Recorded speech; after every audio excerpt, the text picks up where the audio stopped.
and I use Determine a Manly Way today. Hey, we're going to take the engine out of the Project Ratty Rod over here, and I'm going to be using a piece of equipment I bought not too long ago in a manner which is not approved by the manufacturer.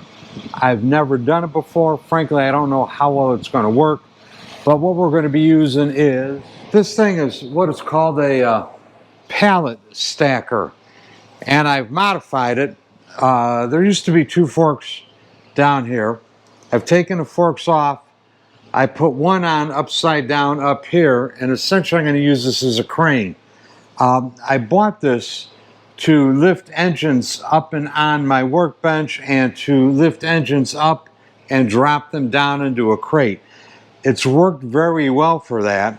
The other reason I bought it for is this. This is an adapter I made, and I could bolt an engine to it right here, and these U-bolts slip over the tubes where the forks used to go. So when I get an engine on here, I could bolt it onto my fixture. I could crank it up. I could pull the drain plugs out of the bottom. I could work on it in the stand. I could drain all the oil out of it, and it's worked out very well for that. I've done a couple of motors that way. But anyway, let's get the engine out of the Project Ratty Rod, and we'll see how it goes.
And that, my friends,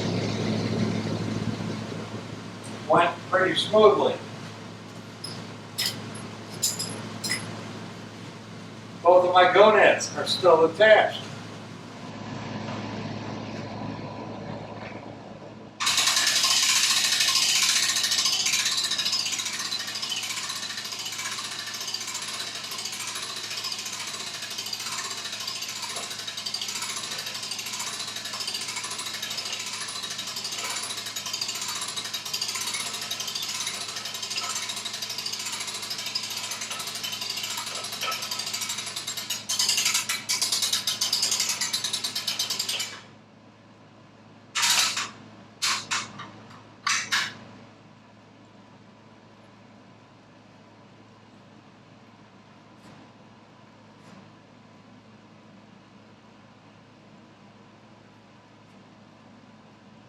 gotta love it.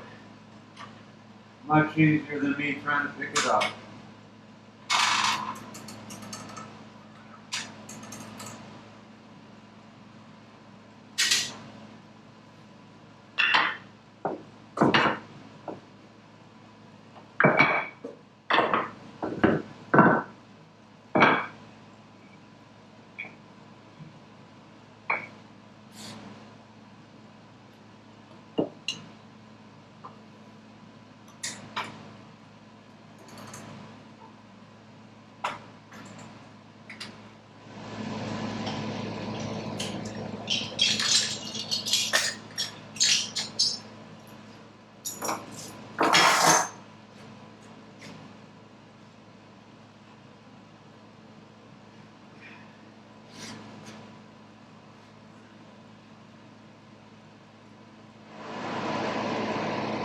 That's just going to sit there for a few days.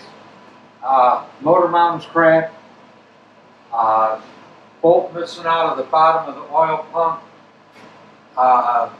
One drain plug had a broken off spark plug stuck in it, and the other drain plug was 5/8 18, which is not a standard size. The intention is not to take this motor apart any more than absolutely necessary. So we'll see how that ends up being.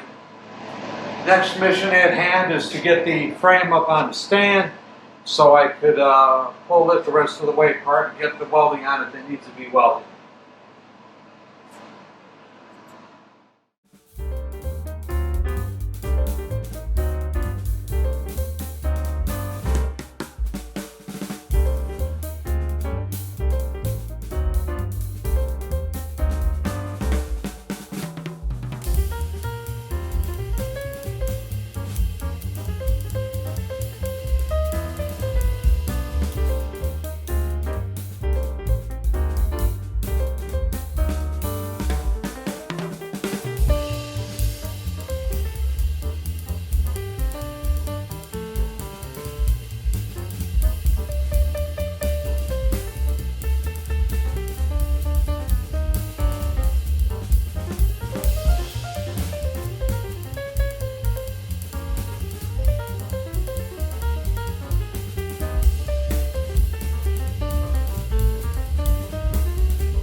Man, it's been a long, hot day out here. I did get my goals accomplished.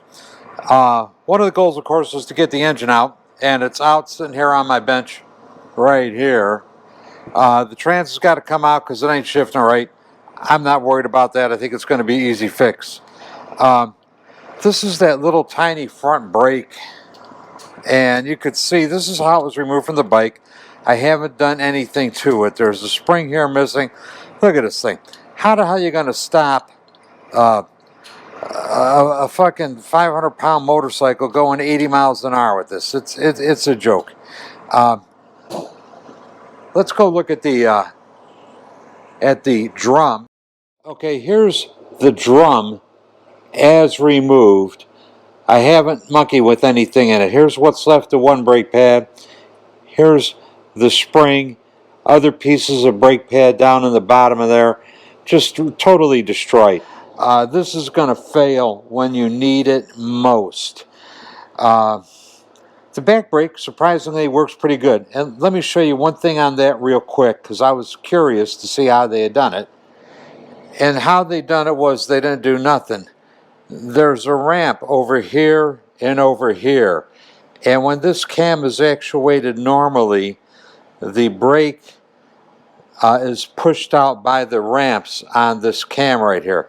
Well, this is installed upside down, and the brake lever is now pushing the other way. And I've seen some of these where the guys will grind new ramps on the opposite side, here and here, instead of here and here. And on this one, they didn't do anything. And somewhat surprisingly, at least sitting here, this brake has a very good stiff feel to it. So I might not do anything to this. I don't know. I don't know. Okay, here's one other thing that was interesting. The bike has bearing cups, ball bearing cups. You know, top and a bottom, two of them. This was the top one, and I could tell because when I was cutting the inner race, I nicked it with the Dremel tool right here. I'm really surprised to see that because the neck is 15/16, and well, the stem is 15/16, and normally on bikes with ball bearings, the stem is 7/8, and I didn't think you could fit a 15/16 stem into bearing cups that were meant for a 7/8 stem. And I don't quite understand how this happened, but this, let's see, here we go. This is the top one. The top one was wedged on this shoulder here. I had to cut this to get it up over the threads. I've never seen anything like that before. And I got a whole box, well, maybe not a whole box, but I got a box of 4 or 5 or 6 cups for balls and cones and whatever. And we're going to find some cones that work and some cups that work. Maybe it'll be balls, maybe it'll be the tapered rollers, I'm not sure. But I've never seen a stem this fat installed on cups that take balls. Cups that take balls. Anyway, this is going to take some work here. This is a little, you know, actually, some of it looks like it might be bent a little bit. But, geez. You know, and here's the threads where it threaded into the lower triple tree. And these threads are just mangled on this thing. They're just mangled. This bike might need a new steering stem, is what it might need. I don't know. That needs for further evaluation. But anyway, tomorrow I got a little welding to do on the frame. And when that's done, it's going up to the powder coat. And while that's being powder coated, we're going to look at the motor. And we're going to look at all these little ancillary parts and try to figure out what we got to do to get this thing fixed up. In the meantime, I am out of here. Hey, thanks for watching. Tune in next time and we're going to maybe put some shit back together again. Bye.